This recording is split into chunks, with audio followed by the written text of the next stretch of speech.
All right, and that leads us right into our co-main event. I was shocked to see this originally on the prelim card, but glad it's getting its dues here because we got a couple beauty vets here. We got Carlos Condit and Matt Brown, two dudes who have been around the game for a while.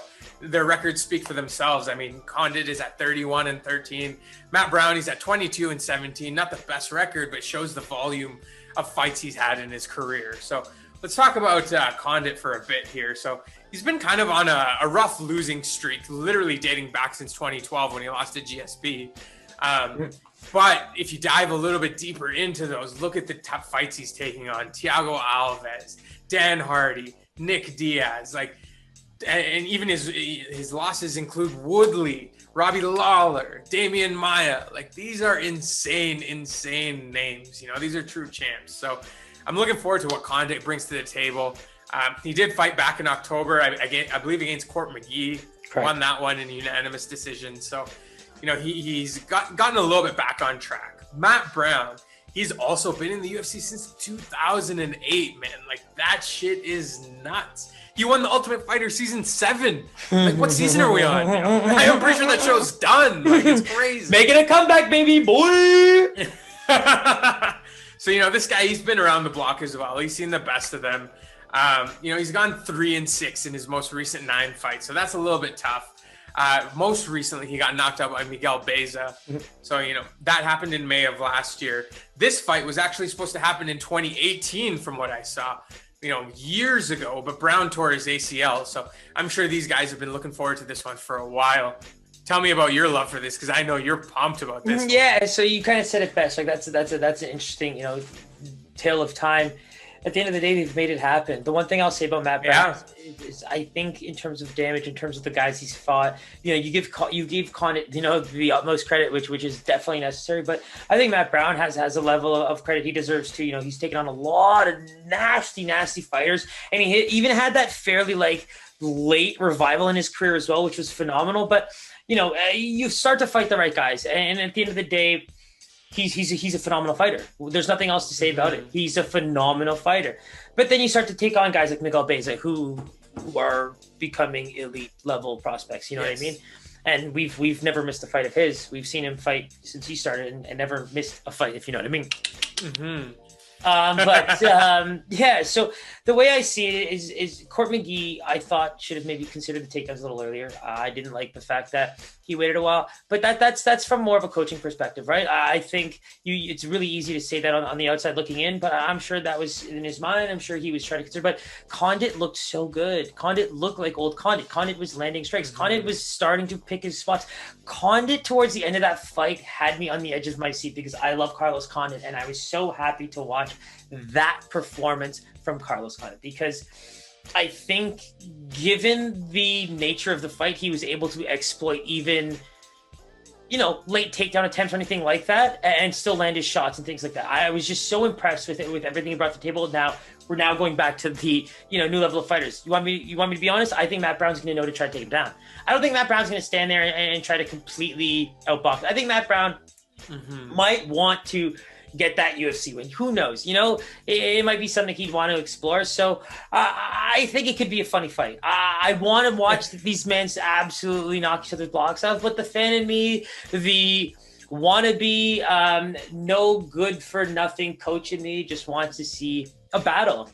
I want to see Condit try to land those sneaky strikes. I want to see him, try to get it against the fence with some knees and stuff like that. But I do also want to see Matt Brown use his footwork to get out of those dangerous spots, to try to get some takedowns.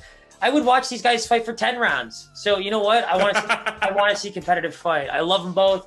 I wish them both the very best. It is an absolute honor to get to watch them both fight. And it's going to be a great co-main event for sure. I think these lines are really going to get your juices flowing. So who do you see as the favorite and by how much? Yeah, so, I kind of gave what I believe a game plan should be in terms of Matt Brown, but it's just very difficult for me not to give Condit the edge here. I think Condit looked the part. He looked himself, and when you have to analyze the fights from a Vegas perspective, at least when you analyze the fights from the lines we've seen today, it's a pretty good example to maybe, go along those same lines. Recency bias. I liked what I saw from Condit. I think people are going to see that. I think Vegas is going to see that. I think Matt Brown is still a very similar fighter. I think he's he knows what he should change in his game for Condit. We'll have to see if he does it, and I think that's the major difference. So Carlos Condit has to be the favorite, but let's not go by much. Let's go by -125, borderline pick 'em, but Carlos Condit -125.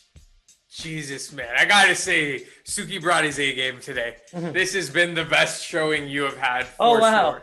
Yeah, for sure. And so the one thing I'm going to say about this line is that, it opened at -140, okay? Since then, Bet365 has taken off any sort of method of victory, round betting, any of that, and Condit has moved up to a -175. So he's moved about 35 basis points, and they've taken off everything. So look into that to whatever information you get, but that's kind of what we've seen here. Wow, I actually, I'm shocked that they removed the lines. It's funny because there's so much love in that fight, and I think I was able to just be unbiased because of what I've seen recently from both guys. It's just really interesting that despite how many of these fighters we just haven't seen very often lately, these two guys have found a way to make a way back. You gotta love those old school guys, man. Natural born killer. Oh, yeah. Those are the greats as you grow up with the sport, but. It takes you back like your boy Cub, man. Like your boy Cub. Yeah, man. I was just saying, it takes you back to those WEC days when all these guys were literally kids, man. Right, Faber. Oh, I should show you. One day, man, when we get to sit down and go back in time, we'll get that Fight Pass trial and just go through those. Oh yeah. We'll go real quick. I'll show you the quickest highlight reel you'll ever see of all those old fights of all these guys and loved when they were 20 to 25 years old. Oh man, I'm so down. Yeah, especially if that means I can get another Fight Pass T-shirt. I'm down. Those T-shirts are the best. No, you only get an extra week now. You used to get 1 week, now you get 2. Oh, there you go.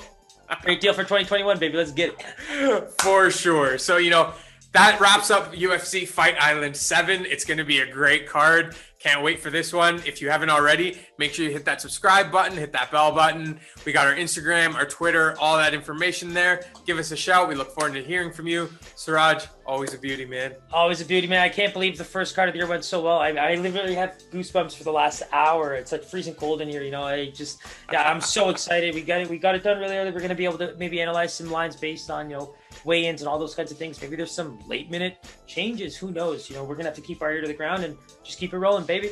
You know what time it is. For sure. Stay tuned for that content. So let's go, bro.